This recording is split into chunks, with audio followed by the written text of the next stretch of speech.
সরকারে গিয়ে দেখলাম এই রাজ্য কার্যত দেউলিয়া হয়ে গেছে। 8 লক্ষ কোটি টাকা ঋণের বোঝা।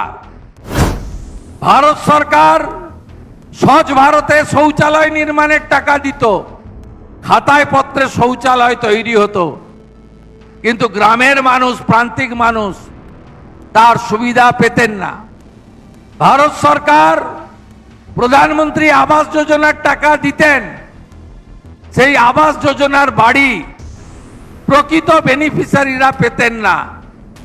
নেতা 3 তলা পাকা বাড়িতে থাকেন, তার ফিশারির বাড়ি, তার গরু রাখার ঘর, তার গাড়ি রাখার গ্যারেজকে দেখিয়ে তিনি আবাসের টাকা নিয়ে চলে যেতেন।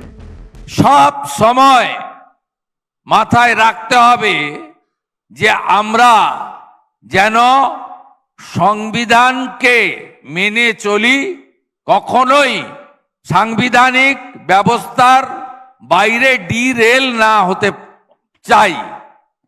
দ্বিতীয়ত হচ্ছে, যেহেতু জনগণের কাছে আমরা দায়বদ্ধ আর বিধানসভার কাছে আমরা জবাবদিহি করতে বাধ্য, তাই আমাদের সব সময় যে দায়বদ্ধতা আছে তাতে যে গুরুভার আমরা গ্রহণ করেছি সেটা নিয়ে আমরা চলার চেষ্টা করব।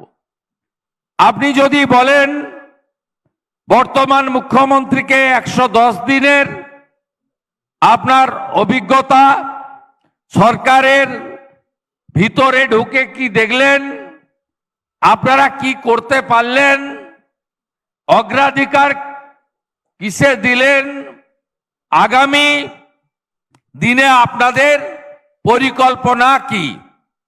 প্রথমত, আমরা সংকল্পপত্রে দায়বদ্ধ।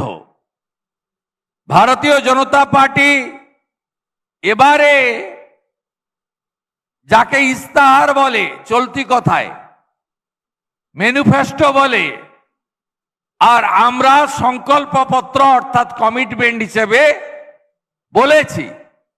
এইটা এর আগে দেখা গেছে যে পার্টি একটা কমিটি তৈরি করে দিল, সেই কমিটিতে কিছু আমাদের যারা অর্থনীতিবিদ, যারা শিক্ষাবিদ, যারা ইন্টেলেকচুয়াল, যারা বৌদ্ধিক প্রবুদ্ধজন, তারা একটা ইস্তাহার বানিয়ে দিলেন, সেটাই পার্টি পাবলিশ করে দেয়।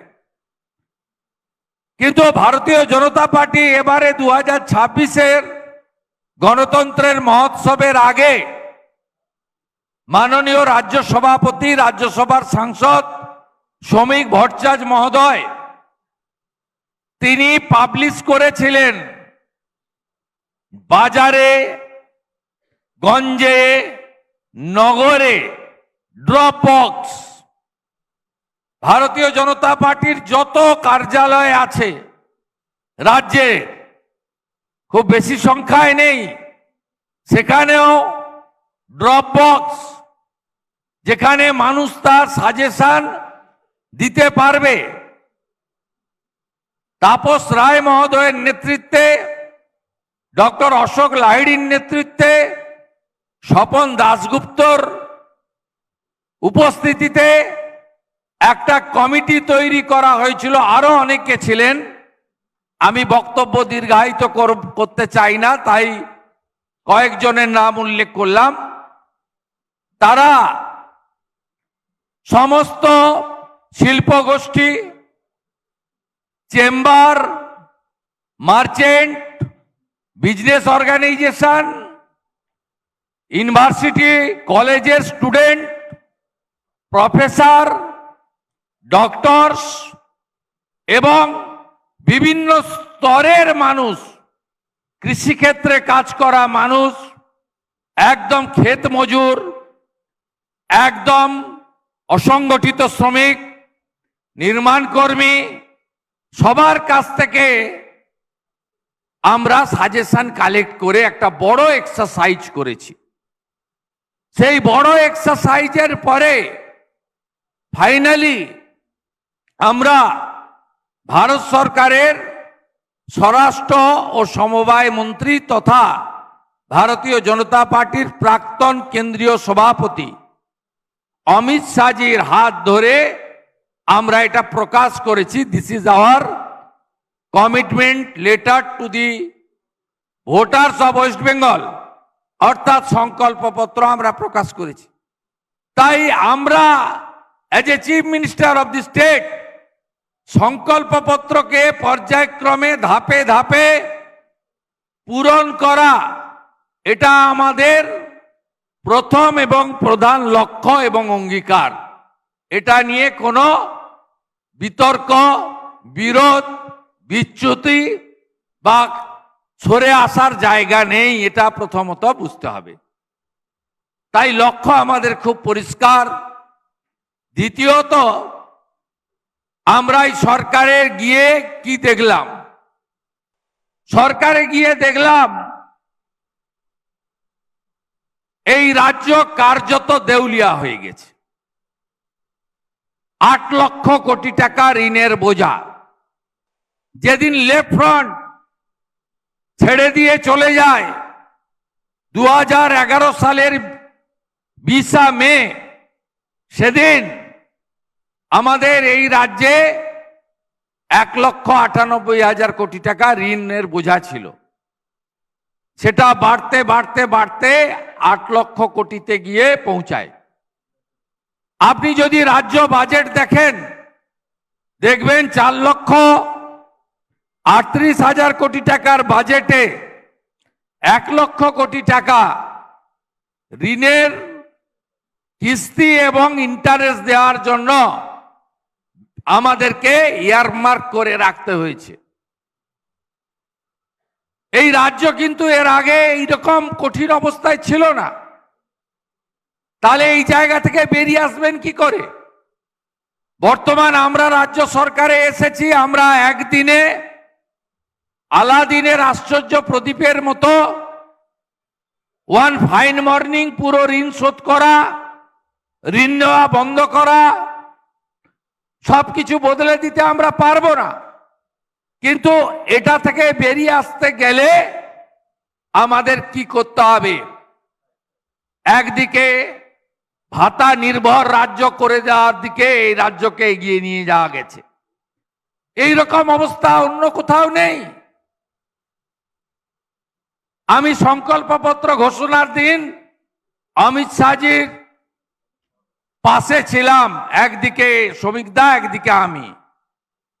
একজন সাংবাদিক জিজ্ঞেস করলেন যে আপনারা তো মোদিজির নেতৃত্বে আত্মনির্ভর ভারতের কথা বলেন, তাহলে এখানে সব ভাতা ভাতা ভাতা বাড়াবার কথা সংকল্পপত্রে বলছেন কেন?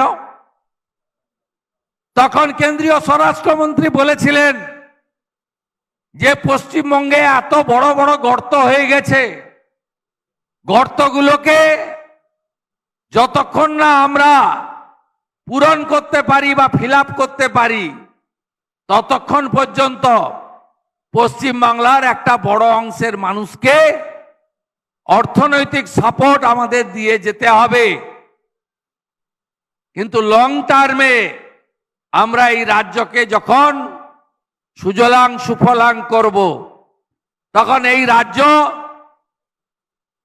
ভাতা নির্ভর রাজ্য থেকে বেরিয়ে আসবে এবং ভারতীয় জনতা পার্টি পরিচালিত গুজরাট, মহারাষ্ট্র, মধ্যপ্রদেশ, উত্তরপ্রদেশের মতো এই রাজ্য আগামী দিনে আত্মনির্ভর পশ্চিমবঙ্গ হিসেবে আত্মপ্রকাশ করবে। আমাদের প্রধানমন্ত্রী সব সময় বলেন যে আত্মনির্ভর ভারত, ভোকাল ফর লোকাল, এবং আমাদেরকে স্বদেশী হতে হবে। আমরা সব পারবো, কেন পারবো না? কখনো হানাদার মোগল পাঠান, কখনো ইংরেজ, বারে বারে এই অখণ্ড ভারত কত দূর অবধি ছিল, একদম আফগানিস্তান পেরিয়ে কাজাকিস্তানের বর্ডার পর্যন্ত ভারত ছিল, চীনের একটা বড় অংশ, পুরো নেপাল, বাংলাদেশ, পুরো ভুটান, ব্রহ্মদেশ, কত দূর আমরা ছিলাম, পুরো পাকিস্তান। কখনো মোগল পাঠান, কখনো ইংরেজরা একে টুকরো টুকরো করতে করতে আমরা এই জায়গায় এসে দাঁড়িয়েছি। তাই প্রধানমন্ত্রী সব সময় বলেন যে আমাদের ভারতবর্ষকে এমন ভাবে তৈরি করতে হবে যাতে আমরা অন্য কোনো দেশের উপরে, কারোর উপরে নির্ভর না করি। এই পশ্চিমবঙ্গে আমি যা দেখেছি, এই বাংলাকে একদম ক্র্যাচ নিয়ে হাঁটতে হয় না। যদি পায়ে কোনো ব্যাধি থাকে, পায়ে কোনো সমস্যা থাকে, পা যদি ভেঙে যায়, এই বাংলাকে কার্যত নির্ভরশীল বাংলায় পরিণত করে দেওয়া হয়েছে। এই বাংলাতে, পশ্চিমবঙ্গে আমরা কি দেখেছি? অর্থনৈতিক শৃঙ্খলা ছিল না। ভারত সরকার 100 দিনের কাজের টাকা দিতেন, সেই টাকা বাংলাদেশে বসবাসকারী লোকের অ্যাকাউন্টে চলে যেত আরটিজিএস, এনএফটিএস করে। ভারত সরকার 100 দিনের কাজের টাকা দিত, হায়দ্রাবাদে থাকা পরিযায়ী শ্রমিকের অ্যাকাউন্টে সেই টাকা ব্যাংকিং সিস্টেমে চলে যেত। ভারত সরকার স্বচ্ছ ভারতে শৌচালয় নির্মাণের টাকা দিত, খাতায় পত্রে শৌচালয় তৈরি হতো, কিন্তু গ্রামের মানুষ, প্রান্তিক মানুষ তার সুবিধা পেতেন না। ভারত সরকার প্রধানমন্ত্রী আবাস যোজনার টাকা দিতেন, সেই আবাস যোজনার বাড়ি প্রকৃত বেনিফিশিয়ারিরা পেতেন না। নেতা 3 তলা পাকা বাড়িতে থাকেন, তার ফিশারির বাড়ি, তার গরু রাখার ঘর, তার গাড়ি রাখার গ্যারেজকে দেখিয়ে তিনি আবাসের টাকা নিয়ে চলে যেতেন। এত অর্থনৈতিক ইনডিসিপ্লিন, শৃঙ্খলাহীনতা আপনি কল্পনা করতে পারবেন না। আমরা পশ্চিমবঙ্গ সরকার 3টে গুরুত্বপূর্ণ কমিটি করেছি। আমি কালকের একটা কনক্লেভে গেছিলাম, কালকের কনক্লেভে আমি সব কথা বলিনি, সেখানে কিছু কথা বলেছি। আমি আজকে আবার কিছু কথা বলবো যেটা আপনারা গতকাল শুনতে পাননি, যাতে 24 ঘন্টার মধ্য দিয়ে আপনারা জানতে পারেন। আমরা 3টে কমিটি বানিয়েছি, 2টো গ্রুপ অফ মিনিস্টার্স, জিওএম, একটা আমাদের এই রাজ্যে গত 34 বছরের কমিউনিস্ট, 15 বছর তৃণমূল কংগ্রেসের রাজত্বে যে দুর্নীতিগুলো হয়েছে সেগুলো খুঁজে বের করে তথ্য প্রমাণ সহকারে শ্বেতপত্র প্রকাশ করা, যাকে বলা হয় চলতি কথায় হোয়াইট পেপার। এই কমিটির লিডারশিপ দিচ্ছেন ডক্টর স্বপন দাশগুপ্ত, দিলীপ দাও মেম্বার আছে, আরো বেশ কয়েকজন সদস্য মেম্বার আছে। আরেকটি কমিটি করা হয়েছে তাপস রায় মহোদয়ের নেতৃত্বে, জিওএম।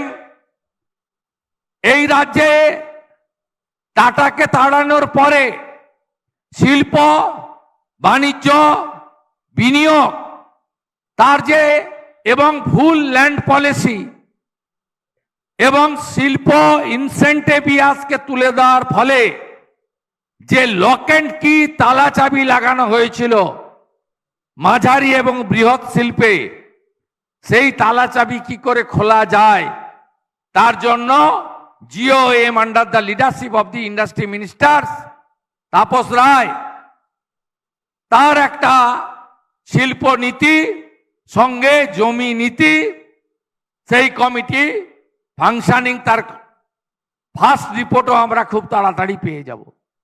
আরেকটা কাজ আমরা করেছি, সেটা হলো নির্বাচন যেদিন ঘোষণা হয়েছে, অর্থাৎ মডেল কোড অফ কন্ডাক্ট যেদিন লাগু হয়েছে, তার আগে ঠিক 6 মাস সময়কালে বিগত সরকার আর্থিক শৃঙ্খলা ভেঙে নিজেরা জিতে আসার জন্য চতুর্থবার যে ক্ষতিগুলো আমাদের রাজ্যের নীতিতে, অর্থনীতিতে, ভবিষ্যতে এবং সুশাসনের ক্ষেত্রে করে দিয়ে গেছেন, জিততেই হবে যে কোনোভাবে, তার মূল্যায়ন হবে।